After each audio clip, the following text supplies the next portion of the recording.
Welcome, everyone. Welcome, welcome. Great to see you all here. Thank you for joining us for Creativity for Justice, a conversation with MacArthur Fellows. I'm Jeffrey Banks, Senior Program Officer in the Chicago Commitment. I ordered a night. Thank you. All right, we can just stop right there. No, I ordered a nice day. They were threatening rain, and I ordered it to not rain, so okay, that worked. The joke didn't, but that worked. I just want to welcome our online audience, the folks who are joining us online. I want to start by saying thank you to the Newberry Library for having us in this beautiful space. Together with you, I want to acknowledge that we're situated on the lands of the Potawatomi people who were forced out by colonial settlement, and that Chicago is currently home to one of the largest urban indigenous populations in the country. Tribes that have historical relationships with these lands also include the Odawa, Ojibwe, Peoria, Miami, Ho-Chunk, Menominee, and Kickapoo. This land continues to be home to indigenous people. I also honor the enslaved African Americans who I descend from that survived the Middle Passage and eventually made their way north to Chicago during the Great Migration. Let's recognize that these legacies of these two histories persist in present-day racial realities, and let's stand in solidarity for future generations. With that, we are live streaming with closed captioning. For live captions for this evening's event, you can scan the QR code here. It says gesture here. Scan the QR code above to follow along on your mobile device, so we're high tech. We're excited tonight to bring MacArthur Fellows to Chicago for this conversation about how creativity can advance equity in and through the arts and culture sector via media and storytelling, and by elevating the voices of diverse community leaders who are working towards justice. In the Chicago Commitment, I have the honor and privilege of working in the MacArthur Foundation's strategy, where the goal is to invest in people, places, and partnerships to advance racial equity and build a more inclusive Chicago. I get to focus on two areas: culture equity in the arts, where we offer unrestricted general operating support directly and through our re-granting partner, the Field Foundation, which is here with us tonight. Using participatory grant making, we aim to see a more equitable distribution of Chicago Commitment resources across the city's geographies and populations, and greater diversity in the organizations we support. Jeffrey has to write shorter sentences. In our Advancing Leadership program, our aim is to promote and advance diverse community leaders whose influence can inform and improve decision-making across our city. We're proud to support the Leaders for a New Chicago Award program, also in partnership with the Field Foundation, who you'll hear from later in the program. For now, it's a great pleasure to introduce Juan Salgado, who will transition us into the panel. A MacArthur Fellow, Juan Salgado was elected to the board of the MacArthur Foundation in 2020. He's chancellor of the City Colleges of Chicago, where he works to remove barriers to college access, strengthen program quality, and enhance student supports. Previously, Juan served as CEO of Instituto del Progreso Latino, where he worked to empower residents of Chicago's Southwest Side. Please help me welcome Juan Salgado. Juan?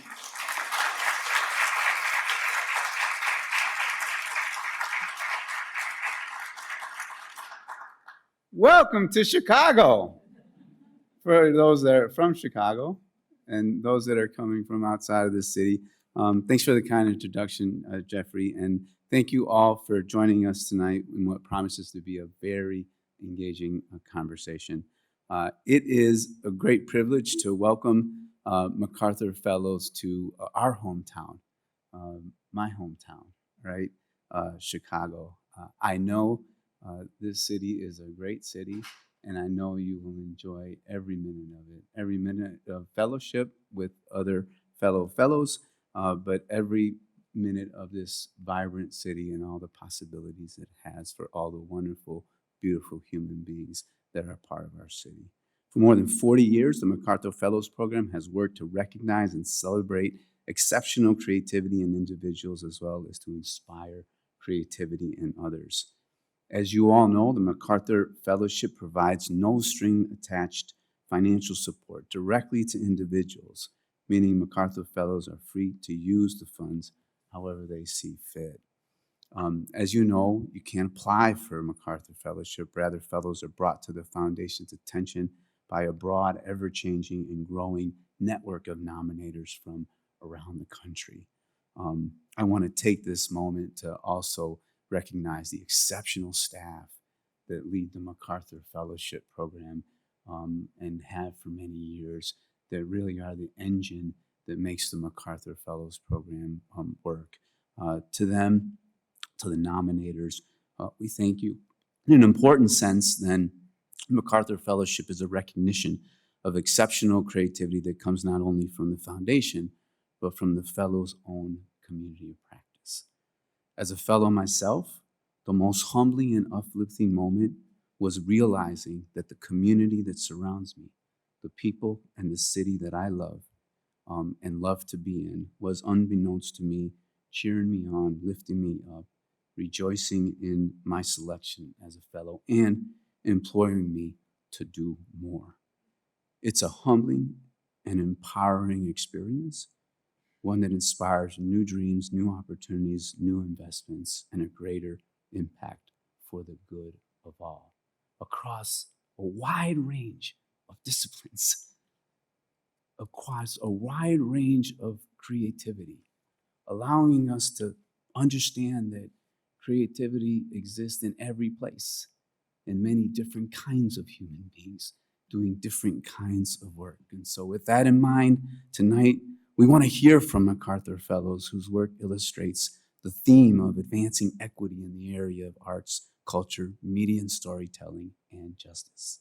We want to celebrate our grantees and the work of the MacArthur Fellows by reflecting upon the important role that creativity plays in striving for a more equitable and inclusive city and society overall. As you heard from Jeffrey, tonight is also an opportunity to celebrate our exciting partnerships with the Field Foundation. This is something to be celebrated.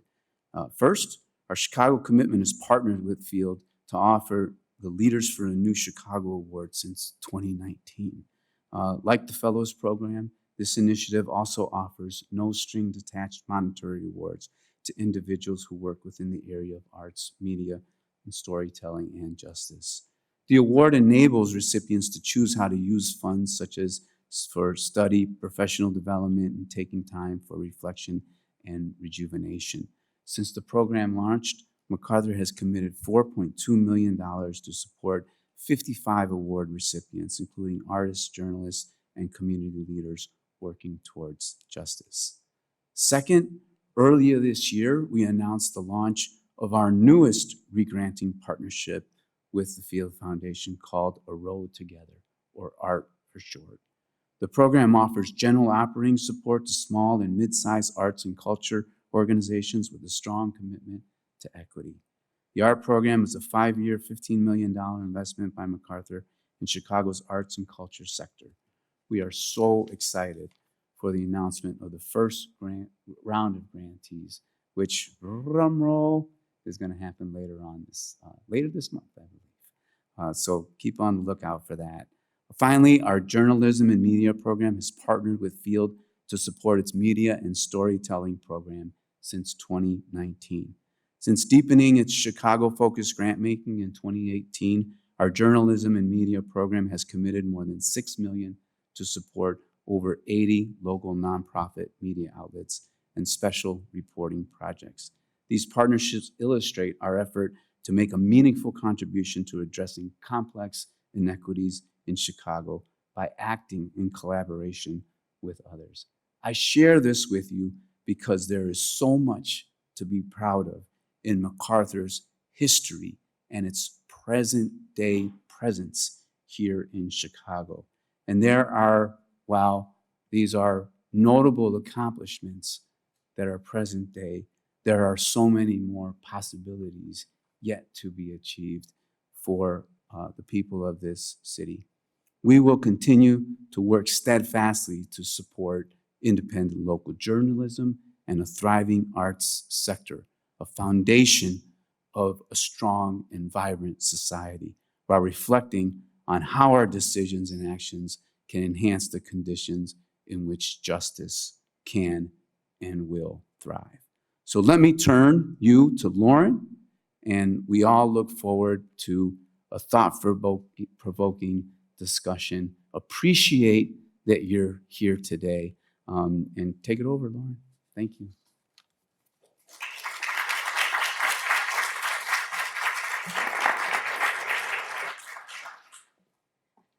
Thank you so much, Chancellor Salgado. It's really my honor every day to work at the MacArthur Foundation, but I have a special honor today of serving as your moderator for this exceptional panel of MacArthur Fellows, who I will now welcome to join me on the stage.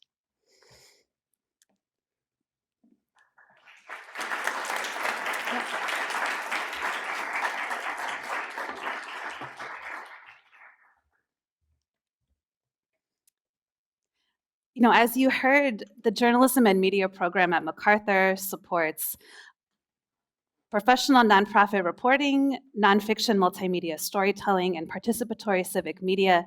And through our partnership with the Field Foundation, we support organizations doing that work here in Chicago. And we know that while we have those three categories, a lot of the work crosses disciplines, is flourishing in the intersections of those different categories. And we know the work that you do, everyone here in this room also takes advantage of that cross-disciplinary focus. And we have an exceptionally cross-disciplinary panel today here with us. And I will introduce them and welcome them here to the stage. To my right is Nicole Fleetwood, art historian and curator exploring art by incarcerated people. Welcome, Nicole.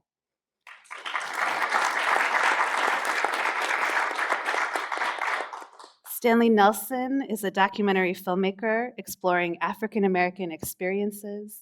Welcome, Stanley.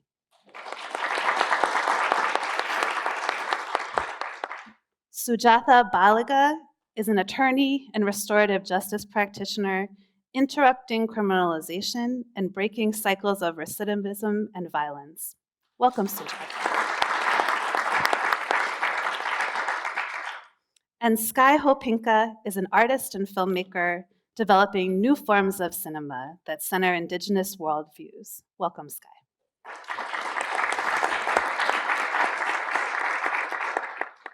So what we're going to do is ask each of our panelists to speak briefly about the work they do, and then I'll follow up with a question or two for each of you, and then we'll have a real conversation, and I'll pose a few questions to the whole group.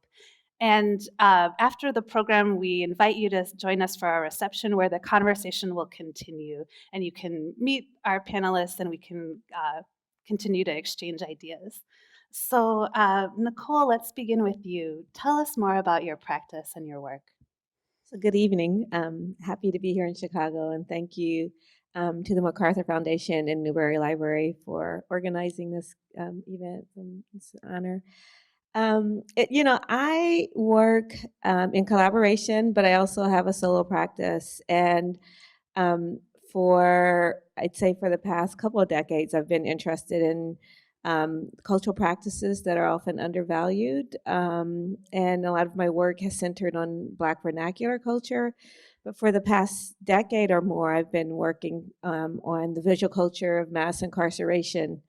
And it really begins very locally for me with visiting incarcerated relatives in Ohio and seeing art on the visiting rooms of prison walls, and also, really paying attention to the work that my cousins who were incarcerated were sending, like handmade greeting cards, these photographs that were taken in makeshift studios. And as I got more and more curious about that world, it started to connect me with other relatives and communities that were system impacted, communities that are hyper incarcerated. I really started to reflect on the fact that mass incarceration is about hyper local incarceration of specific populations. And a community just started growing a lot of it was around public conversations, and so I'm so glad to be a part of this public conversation of me actually just disclosing the fact that I come from a hyper incarcerated, not only community, but family. I've had multiple relatives across generations, spent a lot of time in prison. And I just got more and more committed to the work of art and activism, the intersections of art and activism. And to me, it's part of this long history of Black freedom struggles that Stanley Nelson has documented so beautifully in his documentary work, that from the minute that enslaved Africans came to the Americas or came to this region, that we have been envisioning our way to freedom, and that we've been using our bodies and our artistic practices to create freedom. The work I do is really extending that long half millennial practice of not just envisioning and dreaming freedom, but co-creating it in community with others. Nicole, in your 2020 book, Marking Time, Art in the Age of Mass Incarceration, you argue that you can't really understand contemporary art in the US if you don't look at what you call prison art made by people who are incarcerated, and about the experience there. Can you say more about what you mean by that? So, again, the work started with maybe 24 small photographs of incarcerated relatives. And it has grown into a traveling exhibition that's currently at the Schoenberg Center. And this is all through people reaching out to me and sharing their work. And so I say that I'm a student of people who are suffering in prison and making art about that suffering. And so the only way I can do this work is to honor the fact that other people are experts, and their expertise is based on a system that's highly unjust, right? It's a system that holds millions of people in captivity, and those people are making things, they're creating, they're innovating, they are at the forefront of contemporary art practice, and they are locked out of established art markets and art institutions. And so for us to understand this contemporary moment, especially the culture of this contemporary moment, we have to be able to center the work made in captivity, especially given the fact that 1 and 2, something like half of all people in this country know someone who's been in prison, they've been criminalized, right? That it's such a stigma, a mark on so many people, that we have to destigmatize it, and we have to really center the voices in the art making of incarcerated people to understand the system and to undo the system. Thank you so much. Stanley Nelson, let's go to you. You have a prolific career in documentary filmmaking. Some of the films are the Black Press, Soldiers Without Swords, Freedom Riders, Black Panthers, Vanguard of the Revolution. And your films are really about reframing American history in a lot of ways. What would you say about the practice in that way? Thank you so much for having me here. I was thinking about my work, and I think we have to go back to how I got into filmmaking. And I was part of that first generation of African American filmmakers, documentary filmmakers. And you have to understand, because most people here sitting here aren't old enough to remember when people of color were not on TV, or in the movies at all. And if a Black person came on the screen, you cringed because you knew we were going to be insulted in some way, right? It was Stepin Fetchit or something, Rochester or something.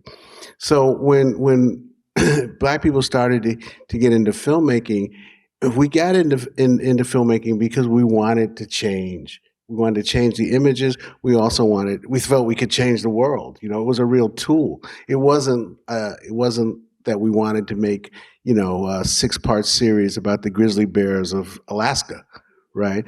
It was a real tool. And so we That's how I got into filmmaking, and that was kind of my focus to make films that were at least important to me.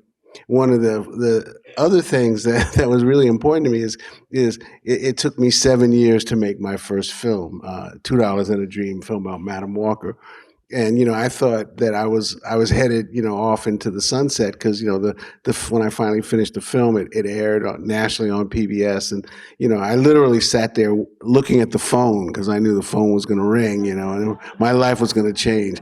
Needless to say, it did not. And so my next film, The Black Press Soldiers Without Swords, took me another 7 years to make. And at that point, I realized that if I was going to make films, and they're going to take me that piece of my life, then it had to be something that was important, at least to me.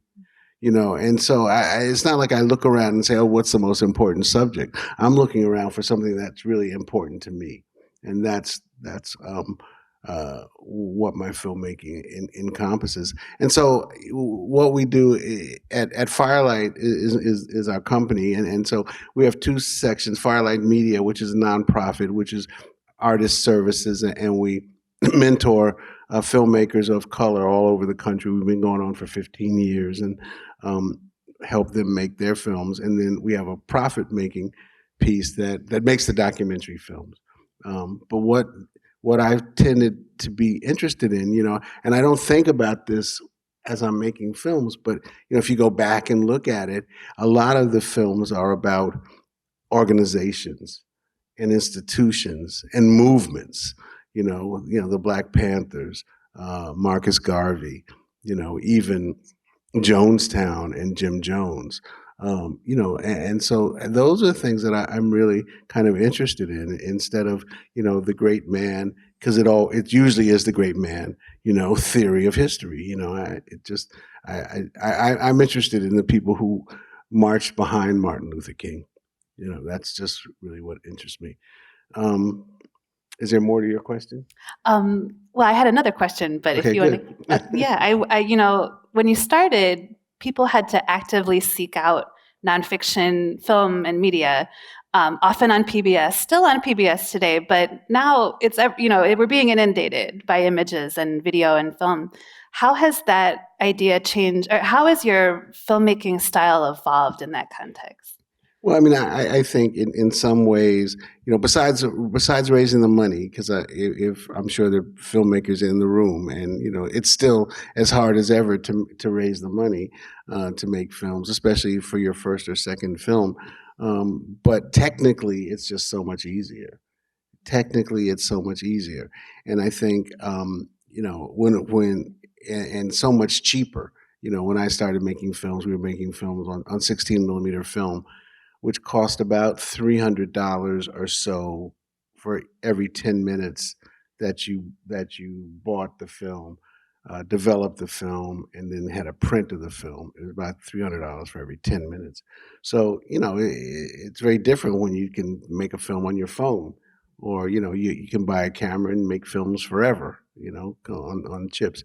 So that's really, really changed it. I also think that one of the things that's happened is that there's so much new blood and exciting creativity in documentary filmmaking. And part of that is because first Sundance Film Festival and other film festivals elevated documentary to the same level as fiction. Mm-hmm. So Sundance takes 16 fiction films and 16 documentaries.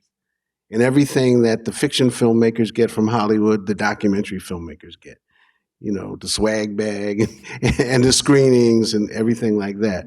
And so they elevated it. And then the streamers really changed it, because now you don't have to pay for a documentary, like you're flipping around and you're flipping on Netflix, and nothing is any good, and you're like, okay, well, honey, let's watch a documentary, and you like it. And then you watch another one, and so I think that it's really changed, and also that's brought in new and creative and exciting blood into the documentary field. Mm-hmm, mm-hmm. Thank you so much. Let's go now to Sujatha. Tell us about your work as a restorative justice practitioner. Sure. Thank you, and thank you everyone for coming. So a little bit about restorative justice. I think about it, I'm really influenced by the thinking of a man named Howard Zehr, a Mennonite man and criminologist and sociologist who was deeply invested in his own spiritual journey and in digging around in the Bible, started to think about what would a covenant justice look like? What would it mean to be in more relationships of a sense of covenant? And in that, he started to really understand in his own work in trying to help end the death penalty and working with folks who are on death row, that we were really approaching the entire thing of thinking about what to do in the wake of harm and wrongdoing in a deeply flawed and fundamentally problematic way. And what is that? The paradigm shift that he calls us to is really asking a very different set of questions when something terrible has happened. Instead of asking what we ask today with our very broken criminal legal system, questions like what law was broken, who broke it, and how should they be punished, restorative justice asks a very different set of questions. It starts with who was harmed and what do they need and whose obligation is it to meet those needs. And there are more questions about how do we wrap around the folks who've experienced the harm, sure, I mean, that's just like a basic moral imperative, right? But also, how do we wrap around those of us who have caused harm in order to support them to make it right by the folks that they've harmed? How do we learn to make it right with the people who've caused harm? Because it is in our own broken relationships with them that they've gone astray, right? And so this is the fundamental shift that we're calling folks to in the work of restorative justice. And so what does that look like? And to my mind, in its most beautiful form, it's happening entirely external to our current criminal legal system. It's about sort of this idea in the way that the young folks I get to work with talk about we got us. And what that means is, bringing people face to face after even some of the worst things we do to one another, with family and community in the room together, and coming up with that plan to repair the harm, supporting both the folks who've experienced the harm and the folks who've caused the harm to complete a plan to repair the harm. And so for some time, for about 15 years, I was trying to work with some of our more progressive district attorneys across the nation to get them to divert cases pre-charge, so young people never get assigned a probation officer, lawyers, et cetera. I am a lawyer, I'm a recovering lawyer, and tried to use my lawyery skills to figure out how do we actually circumvent this entire thing. Had a couple really progressive police officers who are willing to do this pre-arrest. It's primarily been DAs who've been willing to do it pre-charge, so we never hit the courthouse doors. And when the plan to repair the harm is completed, no charges are ever filed, right? And so we were doing this with some pretty serious felonies, and we did 2 different big studies for as far as recidivism studies go, and we showed a 44% reduction in recidivism, 91% victim satisfaction rate. We can't do a comparative analysis with the criminal legal system for victim satisfaction because the criminal legal system doesn't keep track of whether or not crime survivors are satisfied with what the system provides to us, which sort of brings me to also what brings me to this work. I myself am a survivor of multiple forms of sexual harm and interfamilial violence and abuse. And so for me, this work really is about what did I need when I was younger, right? I didn't want my dad locked up. I didn't want immigration consequences for my family. I didn't want to be a part of the criminal legal system. And the vast majority of survivors also don't. We know this. With all crimes are mostly not reported, but particularly those that happen within our families. And so for me, it's about trying to create a world where the younger version of me would have gotten what I needed. And I get to do that to some degree today with folks who have the courage and the bravery to come together and to try to make things right without relying on anyone having power over us. And I think that that's where these really gorgeous creative solutions happen, right? Where we take fear out of the room, we can really craft beautiful outcomes for what could really make things right in a good way for sort of all boats rise with the tide. And it relates in a lot of ways to, I think, philosophies that go back in all of our, well, my original teachers were Mennonite, and they sort of came up with this stuff, sort of independent of indigenous thinkers. They really weren't, it was like a lot of people say that restorative justice is always appropriating indigenous folk stuff. But what I've found is that really the flaw, if there was one to name, is that there was really not a lot of cross-pollination in the original words of restorative justice. There were folks who were really cloistered, keeping themselves Mennonite, Amish, folks like that. And then we started to notice these parallels in other places. And so many of my indigenous teachers the world over, primarily Diné peacemakers and Maori folks, and so many teachers I've had, really bringing us back to these basic notions of interdependence, Ubuntu. These are the things that sort of fuel the work. I don't know if I answered the question. Very much so. Thank you so much. I wanted to just follow up and ask a question about, you mentioned, you did a recent interview where you said there's a desire to kind of have I think you said like the McDonald's of restorative justice, and just kind of make it, like create it all over the country because it has such amazing outcomes. But you said, it has to really be intrinsic to the place and the community that it's working in. Can you say more about that? Yeah, when I was still, through the blessing of this MacArthur Fellowship, I was actually able to garner some funding and give it to my team and leave them entirely in control of this amazing work, this amazing next generation of young folks who, I shouldn't call them young folks, they're younger than me, people who are really taking this work forward so that I could do some writing and thinking and imagining sort of next frontiers. But while I was running the show, we had many sort of initial interest from foundations and others about what scaling might look like. And every time we got dinged for one of these grants, it was because we would refuse to franchise. Like, I wasn't going to make lots of little, my work was called the Restorative Justice Project, and I wasn't going to just make replications of those all over the country in the world. Because why? It's not really like what I'm imagining isn't what's necessarily happening on the ground in Miami or Nashville or Philly or LA. Each program is going to look like what the folks there are coming up with about what that needs to look like. And so to me, the real beauty has been, one year we got to have a gathering where we brought all of the sites we were working with, all the communities together to a retreat center in California.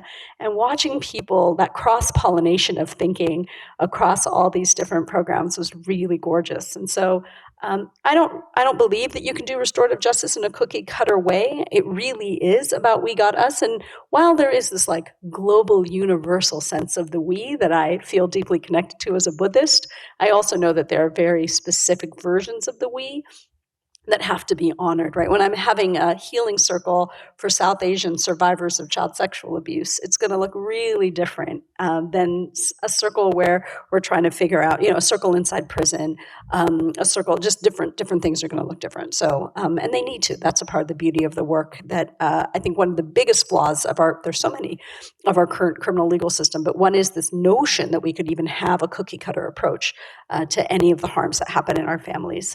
It's a fiction that we make it universally somehow, like we can have a sentencing grid and that's going to apply in some way that gives us equal application of the law. We know that doesn't happen. So how about we dispense with that and let people figure out what they need? Thank you so much. Sky, you use a lot of nonlinear storytelling techniques in your work. You use abstraction and it's kind of unconventional approaches. Why use this kind of experimental technique as a medium for telling stories, for creating and contributing to indigenous cinema?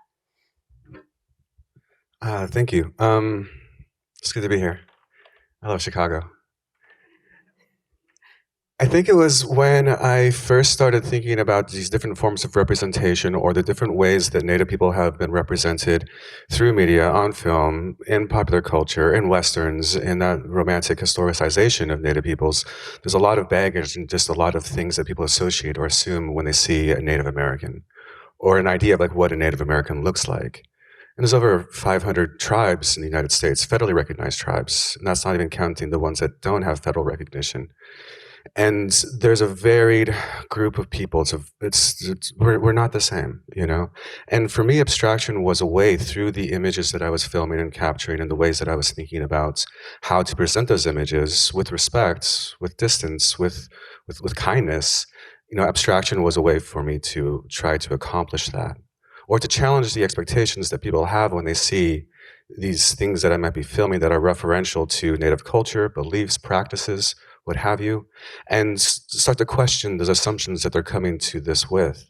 But at the same time, while I am making work for a Native audience primarily, specifically, it's who I'm talking to, there's ways to code different things within abstraction. There's different ways to play with the references that we might know, amongst my own tribe, clan, family.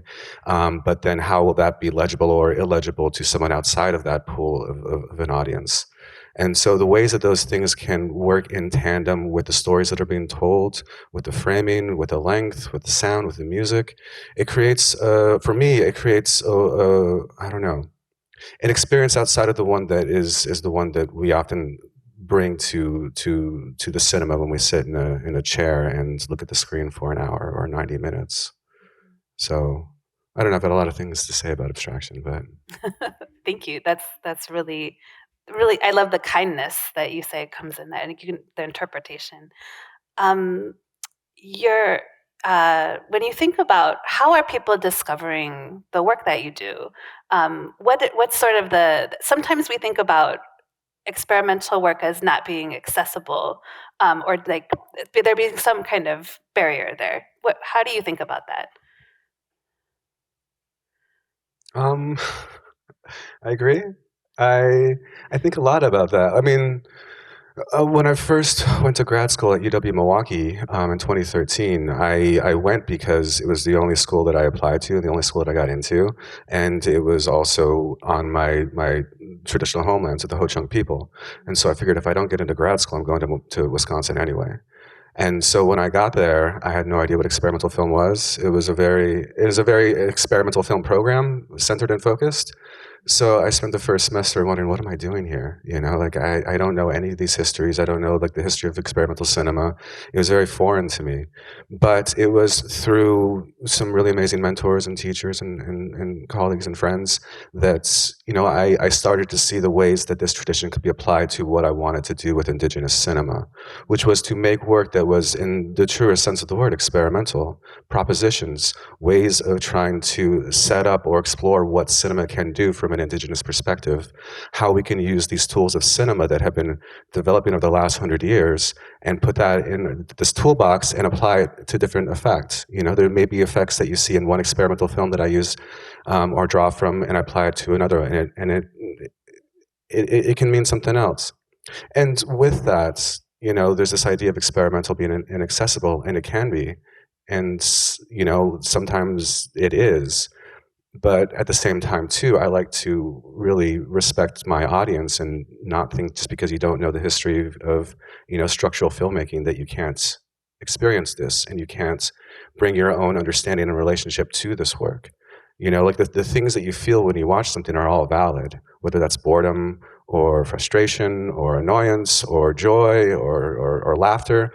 All of those experiences are valid, but then it's just how then do you dig deeper than those initial experiences and ask yourself, why do I feel like this? Why am I so bored, but then so enjoying this 10-minute long take, And I think that audiences are ready and willing to engage in this kind of work.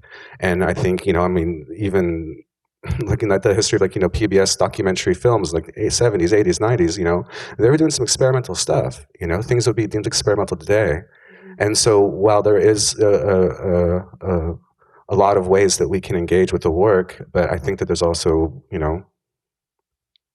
don't know, I think that there's ways to just not necessarily think about these categories as silos, but rather as just ways to set up an expectation, I'll say my work is experimental because it can give someone a way into the work and learn how to watch it or prepare themselves to experience something that they might not be accustomed to seeing. And when you watch it, it feels new. And this is a good time to point out that a lot of your films are on Vimeo, that you can go, when you get home, check them out. Dislocation Blues about Standing Rock. Very experimental, very accessible. I found it. So make a note of that, my wonderful audience, our wonderful audience. Okay, thank you all so much. We've set a groundwork to keep going in our conversation. So I wanted to pose a few questions to all of you. We've talked about context in all of this work being incredibly important. And there's the idea, the MacArthur Fellowship is designed to kind of take away constraints and create a sense of abundance and boundless creativity. And also there's this idea of creativity through constraint, that work happens more often under those kind of conditions. When you think about that idea of creativity through constraint, what does that make you think of?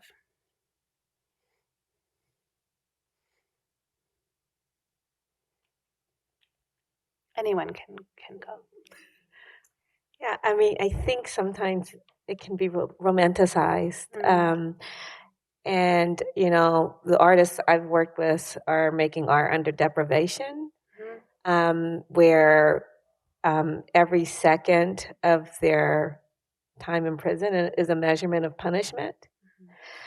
And one of the ways that they kind of take control or some ownership of that time as punishment is to use it in the service of long, laborious art making using found items and the constraints of penal structure.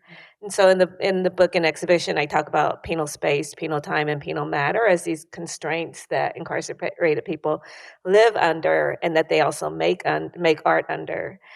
It does shape their aesthetic horizons. I mean, I've had artists tell me once they are released from prison that they're overwhelmed by choice and that it takes them a while to kind of find their way, to find their legs, but also to find avenues for making art when everything outside of prison is so monetized.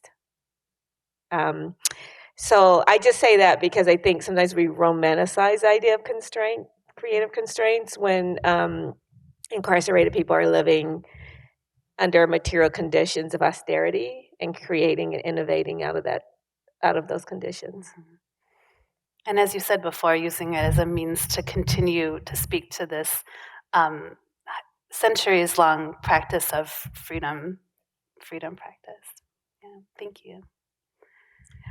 I was just thinking about this with a group of, I was just coming straight from a retreat of South Asian creatives.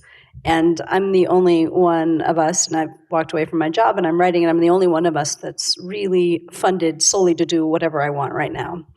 And we were having really powerful conversations about what does that mean?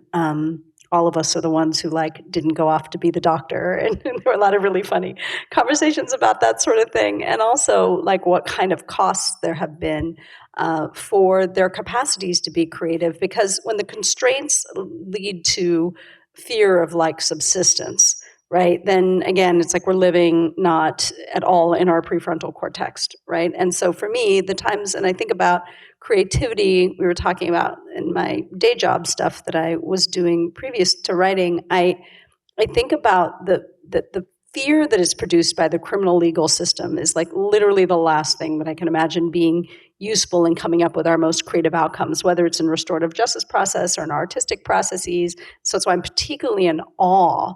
I once received, when I was practicing law, I would represent, I'm Buddhist, and I would help represent Buddhist prisoners at their parole hearings. And one, as a gift, gave me, for thanking me for doing this, and I do it gratis, was gave me a tanka, it's like a Tibetan Buddhist painting, and he had to make it with Skittles. They took the paint off they took the dye off the Skittles to make and how wonderful. But I really made a point of not glorifying that when I would see it, because I would always think how much more amazing of a painter would he have been if he had not to have to do that with Skittles, right? When is it sort of a party trick for us out here? Because that's what he was stuck with. And I think about that sometimes too, in terms of the restorative justice processes that I work in. We come up with the most amazing outcomes, and under completely impossible circumstances with so few resources. And then I think, well, what if we were resourced? Would this not just be this circle that we're working in, but the whole world could be transformed if this were properly resourced? So I've been thinking a lot about the creative constraints being ones that relate to fear, and how do we get rid of those? Because that doesn't really create creativity. And then also, what creative constraints are internally chosen? When I think about, the kind of geometric spectacularness that comes out of certain forms of Muslim art, by saying we can't, have human figures, etc. Wow, right? And that is so chosen, in a sense, through one's faith journey, to decide to stick to those parameters versus, externally imposed things that are not quite so beautiful. So, sort of internal versus external, or chosen versus not chosen, and then whether or not they're fear-based creative constraints. Those are just some thoughts on constraints. Stanley, any thoughts? I don't know. I think that there's a certain amount of freedom in constraints. I was thinking that sometimes people ask me, well, don't you want to do other films besides films about African Americans? And I'm like, nah, I really don't. No, because there's a lot of freedom. It's like the blues, or reggae. There's a certain form and a certain thing, and within that form, there's an infinite amount of freedom, and that's the sweet spot. That you experiment within that, and then worlds open up. So I think that there can be freedom in constraints, but also in filmmaking, which is the only thing I kind of know. Um, there's always constraints. It's I there's money. It's got to fit into a certain amount of time. It's got to fit into a certain form. Even if it's experimental, it's a form, and so there's always constraints. And I think it's about recognizing and how you get freedom in those constraints. Thank you. Sky? Yeah, I mean, I think about, the constraints that were kind of, I don't know, not thrust upon me, but I had to deal with, most of my creative practice, the last 10 years. I mean, just thinking back about getting my camera out of Hawk, and just going to the pawn shop, every couple months, and that was a constraint. When can I shoot? When can I not shoot? But it's just it's those experiences of having to navigate the constraints that are that you have to live with and survive with. And once you reach a certain point, you kind of you learn which constraints are helpful or are more intentional. The formal constraints. I love having an idea for a film, and I want it to be 2 channels, stereo sound, 15 minutes, XYZ. The more I can map out with that, the more then that gives me sort of creative freedom to then fill that space that I'm defining on my own terms. But it's also a good point of privilege to then be in that point as well. But also with time so limited and time so valuable, how then do we be intentional with these constraints that we do have to navigate, that we don't have choices about, and how can we also make space for the room to breathe and to continue to define those spaces on our own terms? Mm-hmm. I teach, so the academic calendar is very much a constraint. Mm-hmm. And a gift. Thank you all. A moment ago, I referred to you as my audience. It was awkward. Why was it awkward? I apologize. Was it because I was using my power as a moderator in that moment? Let's talk about power. Collaborations. All of your work involves collaboration. Under what conditions can collaborations among actors who have differential power, under what conditions can those be ethical?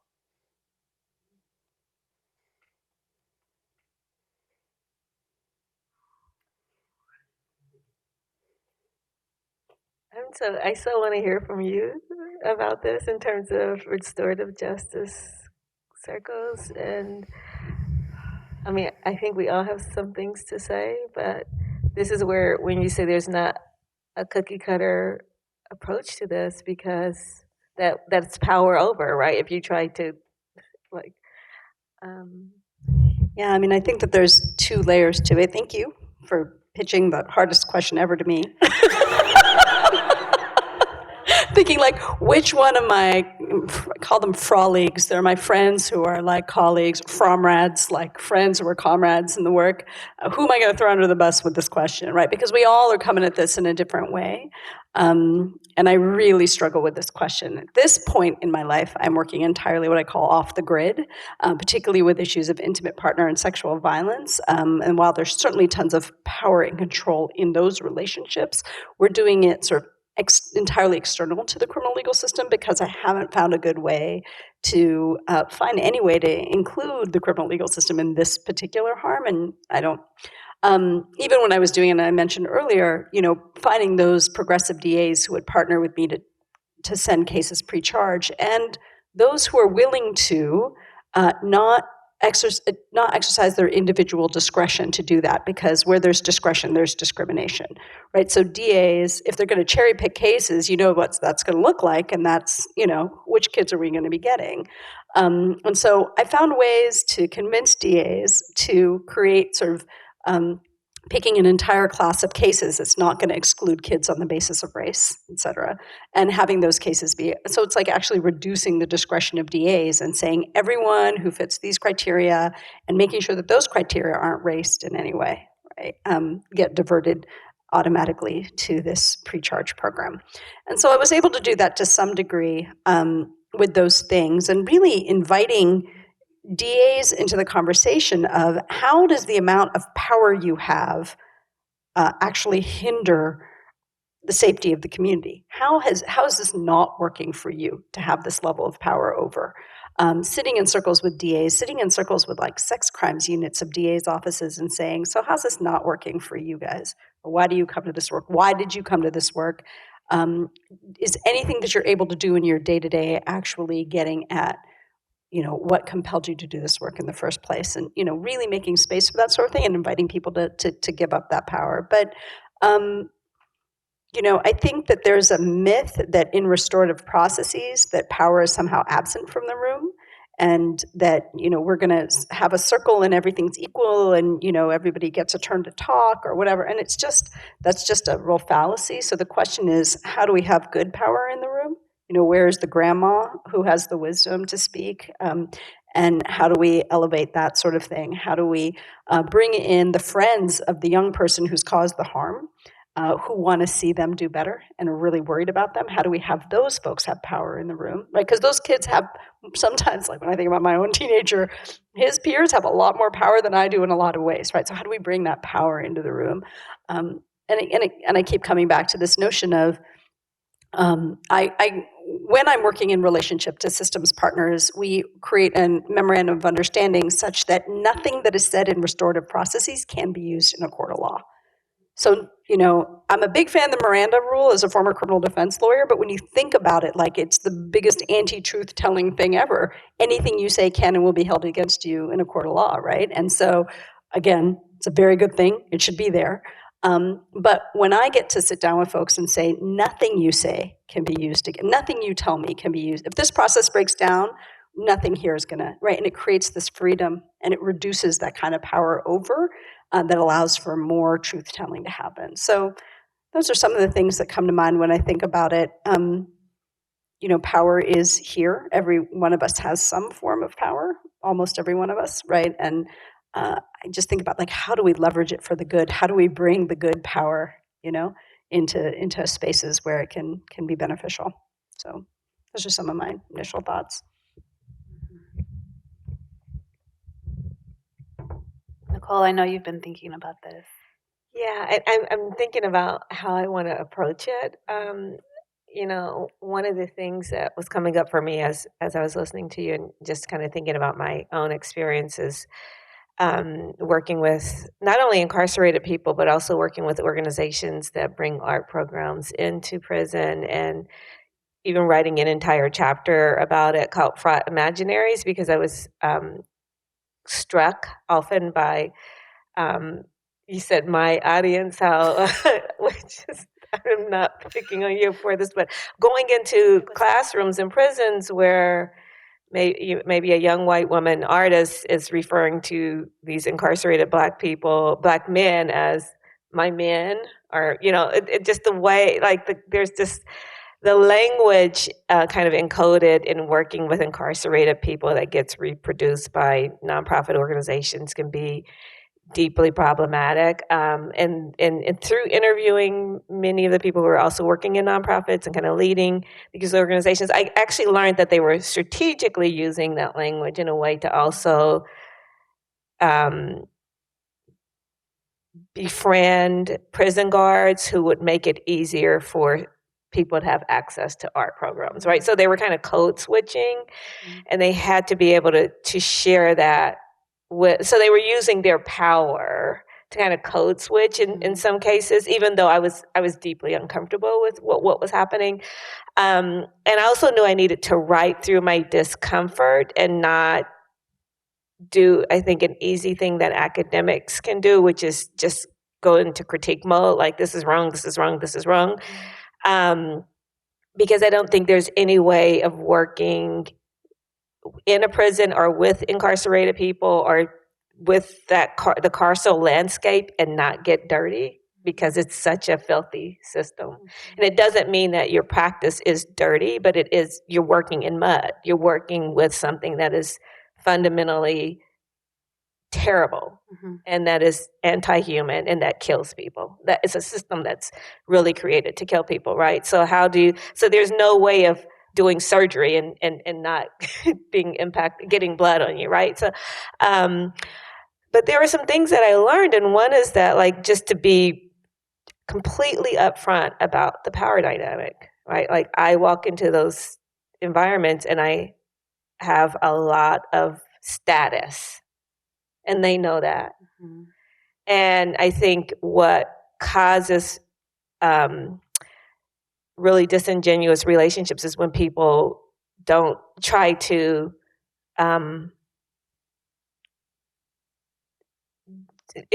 not ignore, but to make light, to minimize the extreme imbalance of power that takes place when somebody can go inside a prison and give a lecture and just walk out, right? Like, it's just a very different lived reality than the over 2 million people who have to wait to go anywhere, right?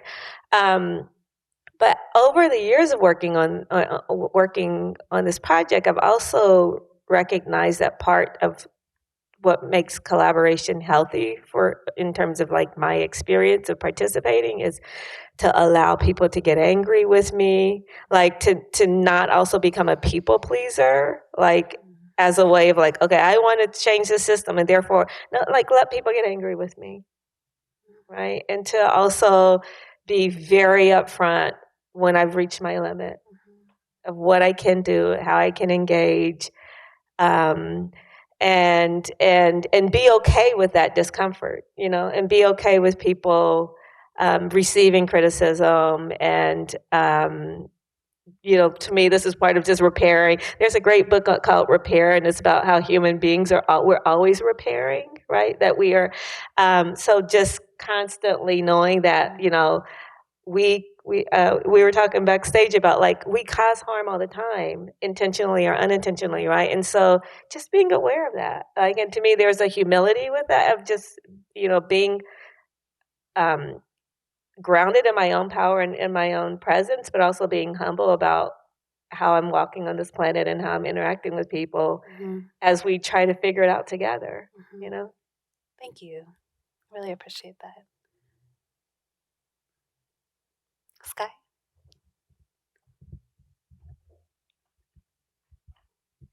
I mean, just, sitting with all of this right now. And I mean, with the films that I make and the work that I do, it's often with, like, Native communities and people that I'm close with, like friends or family. And I know that the camera holds a lot of authority, and sometimes we tend to trust the things that we see on the screen as truth, like someone with the talking head and, the lower third and, like, their title, and that's like, it's authority and it's power. And so I think about how I'm responsible for conveying that or dismantling that or questioning that. But then also like how am I accountable in the construction of these projects or these films? You know, like I mean, I like these moments of uncertainty and these moments of questioning and these ways that you can show weakness or the way that you can show vulnerability, and how that also invites a lot of trust. It's like I mean, I tend to shoot a lot of handheld because I want my movements to be felt behind the camera. You know, I like including the errata of the clip, you know, the tails and the heads of it, where it's just like the camera's like kind of jostling or finding its frame, because it points to the person behind the camera. That these are decisions being made by a person, and I'm that person. And not to like center myself, but just to again hold myself accountable in these different sort of ways, and have that be part of the information that is presented to an audience that is watching the film, and have them, you know, that be part of like the makeup or the tapestry of experience that you spend with watching something and listening to it. And also, like in terms of protection too, like this film that you mentioned, Dislocation Blues. You know, it's about Standing Rock and it's about the time there, but it's really about the processing of it. And one of the people that I interviewed, Cleo, I don't know, I feel very protective of them. And all throughout the film, the interview isn't them telling stories about Standing Rock, but I cut out the stories, and it's about them reflecting on the stories that they just told, or reflecting on these different moments that they had that may lead into another story. You know, in some way, like you know, like I mean, the stories that they were telling didn't feel like anything that I wanted to share with an audience, but the reflection was one of the space of musing and wondering and questioning all these different elements of like, who do we talk to? Who do we as Native people share these stories with? And how do we not try to undermine this thing that we're trying to build, but also how can we be critical of this movement? In some ways, those conversations feel like conversations for us, but again, pointing to the existence of those conversations, I hope that an audience who might not be from these communities can understand the significance of them. Mhm, mhm. Thank you. What's the question? Oh, ethical collaboration. How do we get it? How do we acknowledge power differentials? Yeah, I don't know. I was thinking about, you know, the vast majority of films that I've made, they're not collaborative in that way. You know, they're not. You know, they're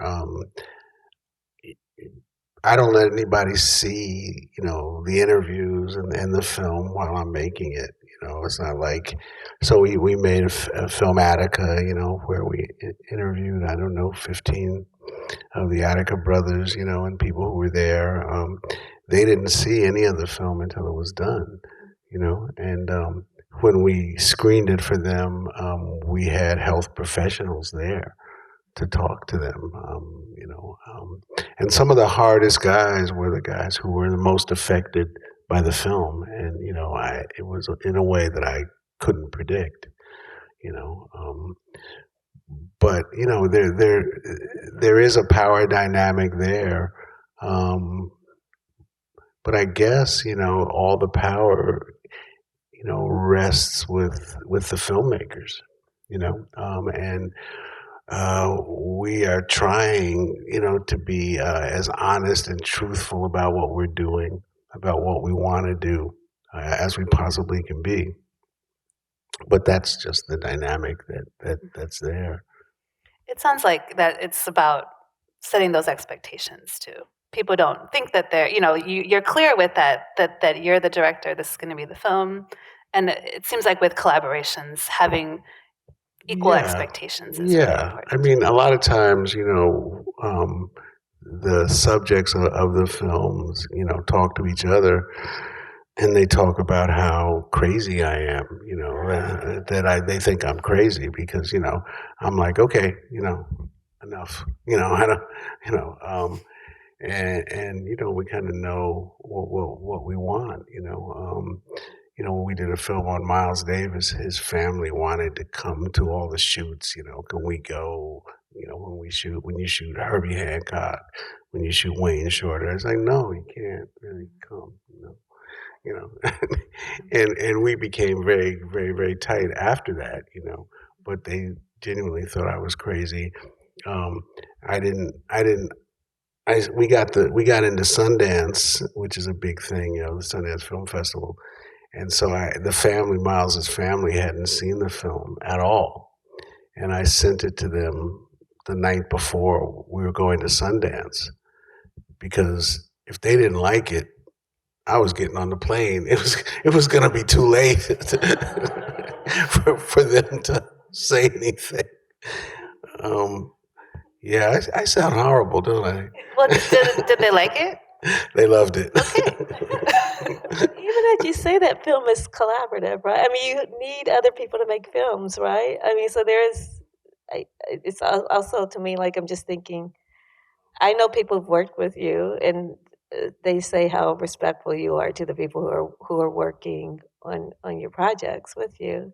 Yeah, no, I mean, they are the core. I mean, it's their story. They are the backbone of the film. I mean, there would be no film without them. And so, we say that, and we are very respectful, but also, for the films that I do, they are not in the edit room over my shoulder saying, oh, we'll cut this and cut that.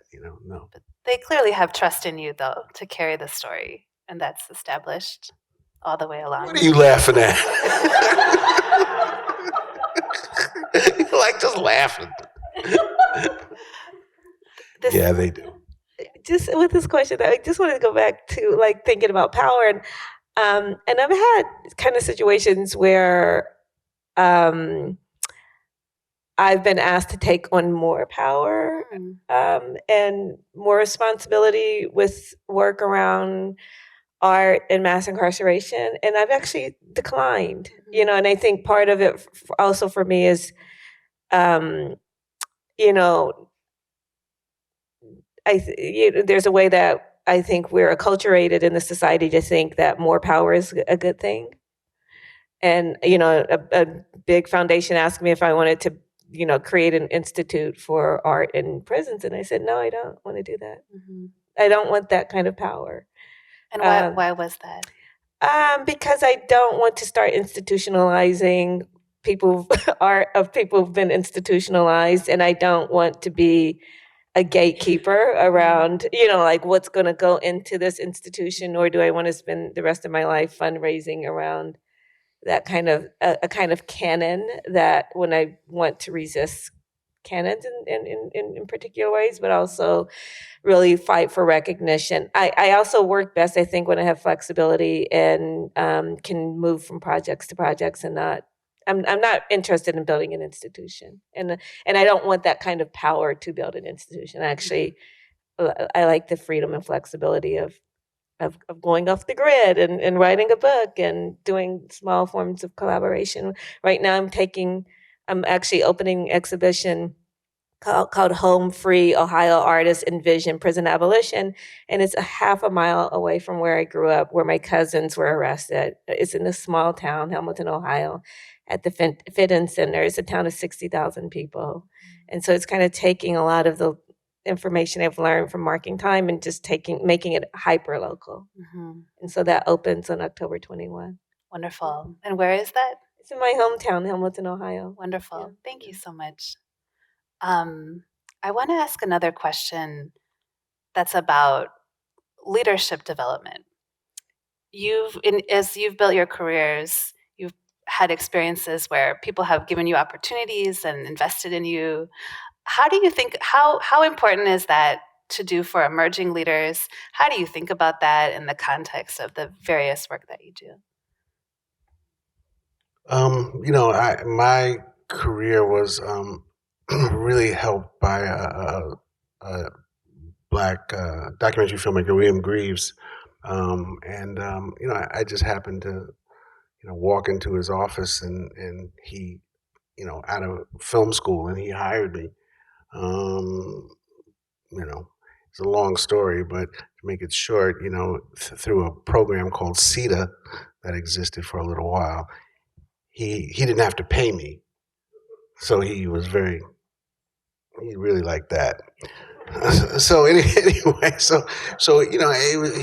he was instrumental in my career, and so one of the things that I've tried to do and we've tried to do with Firelight is to mentor other filmmakers and just, you know, and the reason why we started it really in some ways was a guy, Byron Hurt, came to us and wanted to make a film called Beyond Beats and Rhymes about hip hop.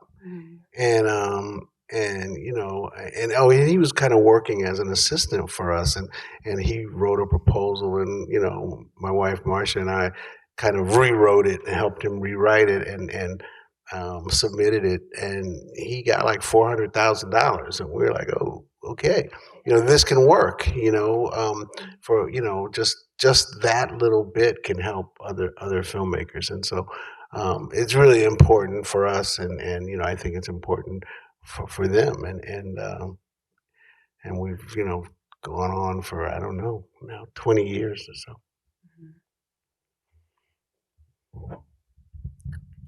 You know, as a Buddhist, like, we know that everything is caused by infinite causes and conditions. And so, like, every single thing that is happening with my work or has happened for the past 20 years was entirely owed to others who have lifted me up. And particularly, I'm thinking a lot about Cheryl Graves, who's in the community here in Chicago. Just amazing thinking and doing around naming. So the restorative justice movement, and as I mentioned, really came out of some wonderful thinking and doing in the Mennonite community in the United States. But when we were trying to cookie cutter apply it to communities of color, that didn't work. And so it was, you know, Cheryl was just an OG on really thinking about how we think about restorative justice in racialized mass criminalization, and just gave me so much of her time. Like, I'd just come to Chicago and follow her around and see what she was up to, and so I'm so grateful. Fania Davis, and then, you know, Justice Yazzie. Like, so many people have helped me figure out this particular permutation of the work that I do.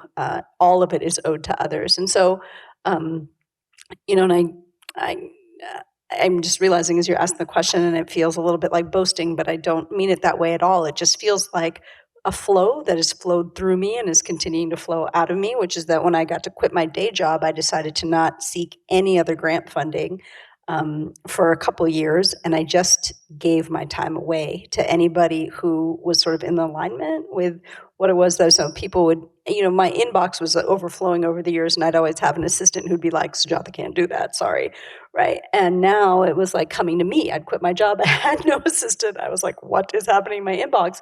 And I found myself saying yes a lot. Like, oh yeah, I'll come to Lansing, Michigan to work with the Firecracker Foundation, who is working with, you know, it's a walk-in center run by a brilliant child sexual abuse survivor Black woman who is just, it's a walk-in center for young people who want to just walk in and talk about the child sexual abuse they're enduring. And I can give her all the time I want now because, you know, the MacArthur Foundation sends that check every quarter, you know, and like, what a thing to not have to ask people who have no money for their money. They don't got any money, right? Nobody's funding those scrappy orgs that are doing the most amazing work, right? And so when I think about, I didn't pay Fania Davis for the hours of time I sat in her office asking, how can we, you know, how could we build this here in Oakland, right? Nobody ever asked me for anything except for to water the seeds that they had planted, right? And so for me, it's really this, the seed never sees the flower. If I really want to see this work live, you know, in India, we have these like different stages of life. And the first one, you're just like a kid until your prefrontal cortex is cooked, like 24, 26, you live at home. You're just studying and you're establishing yourself. And then from 26 to 48, you are 48, 50, you are like really building your body of work. And then starting around 48, 50, you're supposed to actually pull back and disseminate, teach, give to the next generation. Then at 70, 72, you're supposed to go into a cave and meditate, achieve enlightenment.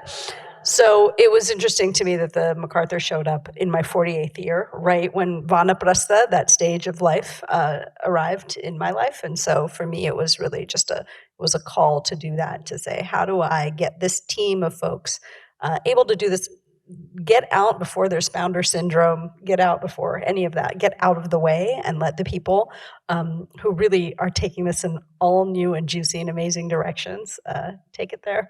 So it's just hubris to think that any of us are making a mark in a particular way in a field this big and this deep, this wide. So I don't need like a Sujatha Baliga center of anything ever. That's and you know, I always think about like, you know, in 600 years, is anybody going to know who Oprah was? Right. So so what are we doing here? Right. Like how do we make it so that whatever goodness is coming out of a person is going to last in the generations to come? Thank you. I just wanted to add that, you know, I was helped by the CETA program, which was a government program. And, you know, the United States government doesn't do the job that it should be doing. You know, see, it cut me off. For years now, you know, years and years, there's been a concerted effort to defund the government and then say, okay, we don't have enough money to support the programs, and then to defund the government some more and then say, oh, well, we don't have any money. This is the richest country that's ever existed. You know, we got the money. So I think that part of what we're trying to do at Firelight is, you know, to make up in some little small way for some of the things that would be so much better off being funded by the government and are funded by, you know, for most of Europe and other places, the government spends a lot more money on the arts and other things than it does here. Nicole, Sky, any thoughts? I just wanted to say that the Home Free exhibition in Ohio is funded through a MacArthur X grant. Oh, Yeah, fantastic. it was collaboration. So, we're working with the organization in Ohio called the Returning Artists Guild. Amy Wisman and Kamisha Thomas, and they're formerly incarcerated women who created an arts guild to help professionalize system-impacted artists in Ohio. Wow. Fantastic. Thank you. Sky, any thoughts on leadership development? Yeah, I mean, like everyone, like, I think back to the people that have really, I don't know, taught me a lot. And one of those people was my language teacher, and who taught me Chinook and taught me how to teach it. More importantly, and it's just like this language model, this language methodology is built on this idea that you teach the way that you're taught. And so how then can you unlearn bad teaching practices or bad experiences you had when you were being taught these things and develop new ones? And also give your students the pedagogical tools that you're using on them so that they can use them on you too, and making it collaborative in that sort of way and conversational through the teaching of language and the important prospect of a project of language revitalization. And I think about that a lot, this idea that you teach the way that you're taught. And, you know, I learned how to make films by watching YouTube videos and reading blogs, you know, and making a lot of bad films. And I don't necessarily want my students to have to go through that same process. You know, I don't want them to have to suffer in the way that I suffered, you know. There's plenty of other ways to do that. And as I'm like thinking through that, you know, just like I am constantly looking for ways to try to support these students or these filmmakers that are, you know, at the beginning of their career or even at the middle of their career. I'm a member of a collective called the Cousin Collective, and it's four of us who started it about 3-4 years ago, maybe, with the purpose of trying to find funding to then give to experimental indigenous filmmakers. Because, like, I mean, there is no support in the United States for experimental film, hardly, barely, and none for experimental indigenous filmmakers. And so we just identified a small little pocket that we could help support, you know. And part of that too was just realizing that we didn't want to support projects, we wanted to support practices. You know, we didn't want to have to, like, you know, look at cuts and, well, we're always happy to look at cuts and edits, but, you know, we didn't want any deliverables, you know, just pay your bills, pay your rent, buy some food, go out into town or something, have some fun, you know, because like all of these things are an important part of like the creative practice and the creative process, you know. What sort of bandwidth do you have to make work, and to not see it as just making work or as a job, but as part of like your life. And through Cousin, we also just found ways that we could try to support them, just like through conversations, one-on-ones, and just sharing the experiences that we've had navigating these different worlds.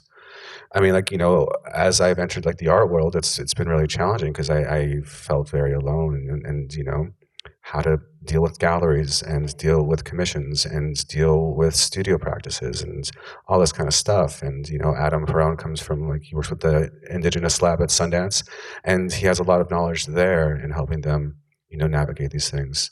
So for me, I don't know, it's just trying to be the support that we didn't have growing up or in our careers, and just kind of like build that next scaffold so that they can then fulfill that role for the generation that comes after them. Thank you all so much. So much to think about. This has been an amazing discussion. I have one more question, and it is, what is giving you hope these days? What is making you optimistic? What can you share with us along those lines?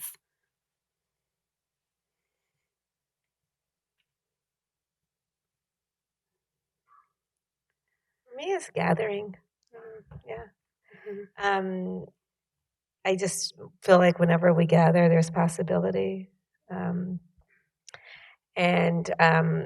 I grew up in a community where gathering was considered a divine practice.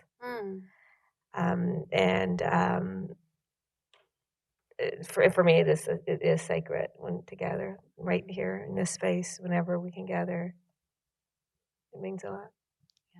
I think we're appreciating it more now, too, when we can be in Definitely. person. Thank you so much. I don't know. That question is so alien to me. I mean, I wake up and I'm hopeful. Every day. I don't know. It never occurs to me to not be hopeful. Thank you. I don't know if I'm hopeful. That's probably the wrong answer, but It's real. I think I think a lot about the law of cause and effect, and so for me, there's just like no choice. Like as long as there is a Black trans girl locked in a boys' detention facility, we got to do something. Like you have to just do it, right? Like it's just not, as long as people are unable to call out for help because the very systems in theory designed to protect us are what we're afraid of, like we have to do something, right? And so whether or not it's gonna have fruit or not doesn't feel that important to me in a sense. Like I'm just putting in, ideally, like putting things into motion that are going to produce the outcome as best as I can under these impossible circumstances. And so, gathering is a huge part. Like, and then make it fun. Like, make it joyful. Do it with people that you love, and then it's just good. We're just doing what we need to do. I do not have a crystal ball. So I don't know if it's going to, we just use our smarts as best we can to think about what are the next steps we have to take to try to get to some positive outcome, not the ideal outcome given the circumstances, right? It's sort of like learning to sit in the middle of a Venn diagram that is always like, we have to do it right now perfectly, and it's all crisis, and we got to get it right now. And the other side of the Venn diagram is, under the current circumstances, it's impossible. And in the middle, it's like, do the best you can and have some fun doing it. And so that's where I try to live, in the middle of that. And so I don't know if that's the definition of hope, but for me, it's like it's the best we can do, and to be joyful in the process. Thank you. I mean, I guess it's like a lot of the simple things, simple pleasures. I don't know. Baseball season was really great. And I have hope that one day the Seattle Mariners will win the World Series. The Seattle Mariners.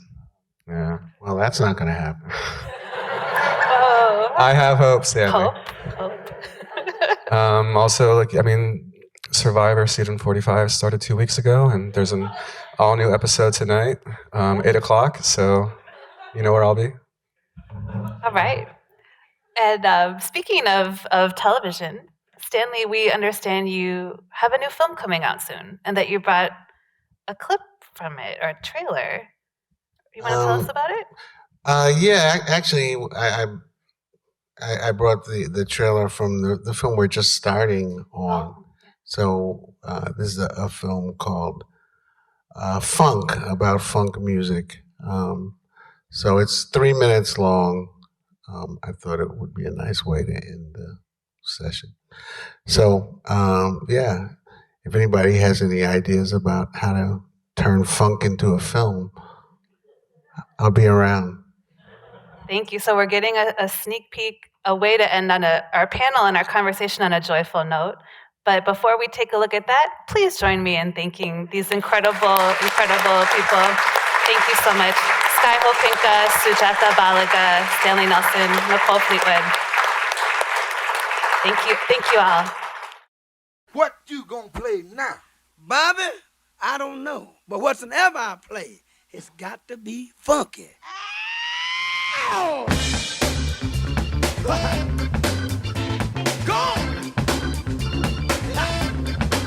What is funk? Well, it's funky. Beyond that, I don't know if I can describe it, but when you hear it, you know what it is. More importantly, you know it when you feel it. Baby! Funk is something that takes you over.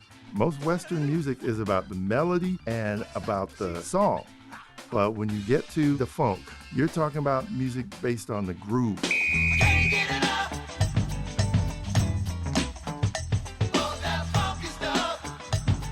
There's no sad funk songs.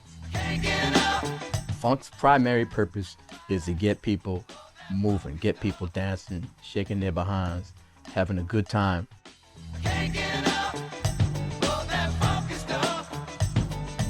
One, two, three, and you hit on the one. You know, and that's the funk.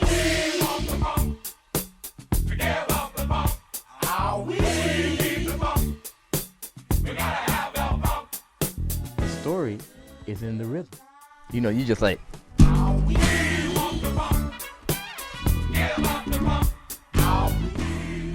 And people are like, oh, come on now, right? I don't know what you're talking about. We want the funk, gotta have the funk. Okay, that's good enough for me.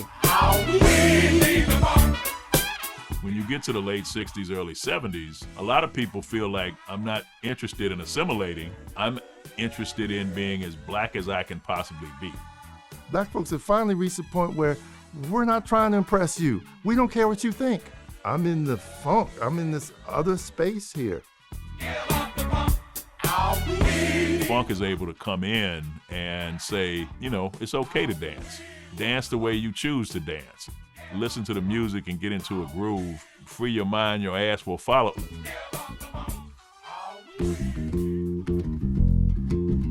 Funk was a domain of black folks in the early 70s, but you know, once you put it out there into the world, you know, you don't know who it's gonna affect. Hit it. We're gonna have a funky good time.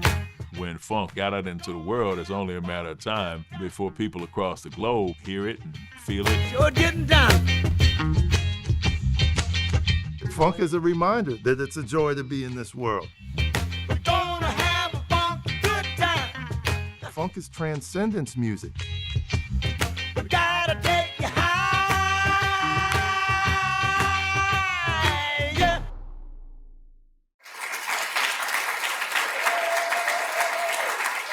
I have to follow that. Come on, I'm not going to start dancing. Okay, how about a round of applause for Lauren Papps, who did a wonderful job.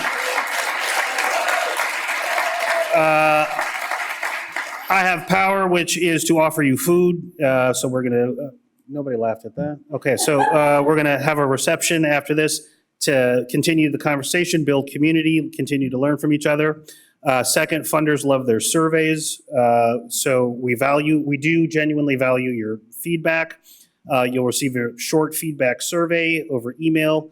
Please do take a few moments just to share your thoughts with us. Finally, to close us out, I want to welcome Daniel Ash, who's the president of our funding partner at the Field Foundation, who we work with on the A Road Together Media and Storytelling and Leaders for a New Chicago programs. Daniel's been recognized for his work centering racial equity to achieve community empowerment by Chicago African Americans in Philanthropy with its Advocate for Equity Award.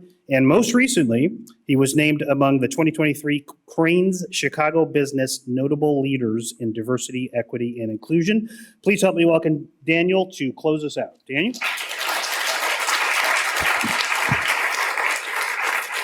Thank you, Jeffrey. So I'm in a really bad position because I'm the person standing in front of the reception. But I'm going to begin with funk.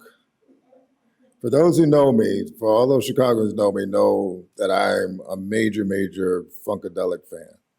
And I want to say this for the record, Stanley, that growing up in Youngstown, Ohio, Funkadelic was big.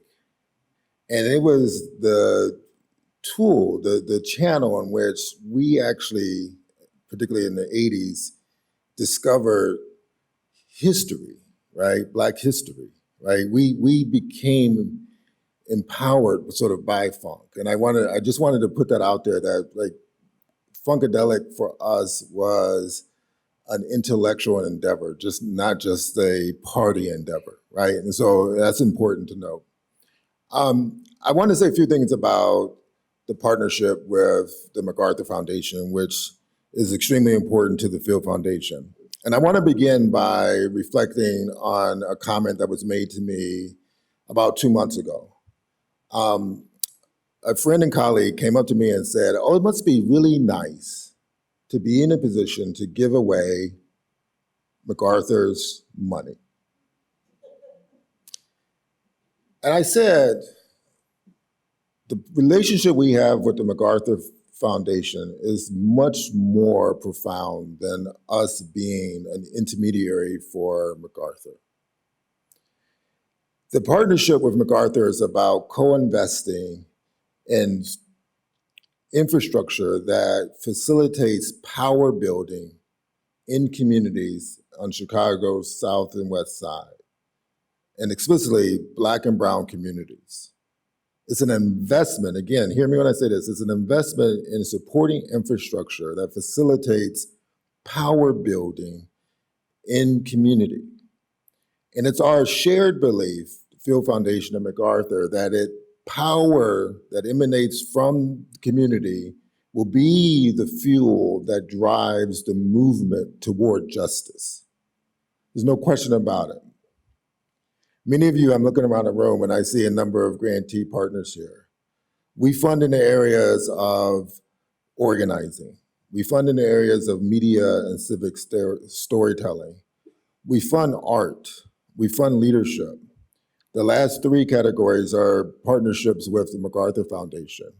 And it's my belief, and I know this is shared by my colleagues at MacArthur, that if this city is going to evolve in the way that it needs to evolve, to create the conditions where every neighborhood, every zip code is one in which families have the opportunity to thrive and reach their fullest potential, it's going to come from the people. It's going to come from the people. So again, I said to my colleague, I said, no, this is not just about being a pass-through. It's about creating those conditions that will allow our city to manifest in a beautiful way. I want to actually end by reflecting on something very personal that relates to sort of the panel discussion about creativity and justice. Just over 24 hours ago, I landed in Chicago from a 2-week journey to Israel.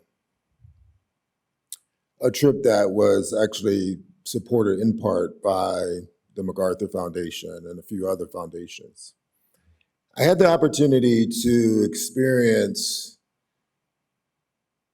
Palestine, Israel, the entire culture with organizers, artists, storytellers, journalists, faith leaders who are grounded here in Chicago.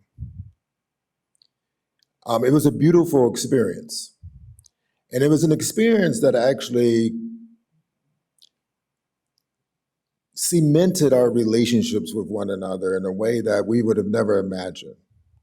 Our bonds are deeper because we were able to experience learning in such a way that it's accelerated our ability to trust one another. Now, of course, we all know what's going on in that part of the world, and our trip was impacted by the onset of war. I've been spending a lot of time in the last 24 hours reflecting on that experience, and I want to actually share something that I think is really important here. When we fund the categories that I mentioned, it's not enough to just fund it as a philanthropy and sort of walk away, particularly when you think about the context of our city. It's important for us to create the conditions where the folks who are doing the work in community connect deeply with one another. Now, I'm not suggesting everybody go to Israel and hope that war breaks out. I'm not suggesting that. That's traumatic. But what I am suggesting is that it's the bonds of trust and affection, bonds of love that create the conditions for movements to take root and advance. So ultimately, the partnership we have with MacArthur is about using our resources, our financial capital, our social capital, our intellectual capital, to contribute to the conditions that create those type of bonds. Again, I want to acknowledge, not by name or individuals, but the people in this room who are grounded here in Chicago. It's like an honor to be in partnership with MacArthur to support your work. And I'm looking forward to continuing to support that work in the future. With that, I'll end, and I believe, Jeffrey, we can move to the reception. Yeah, it's not funk, it's jazz. Okay, thank you very much.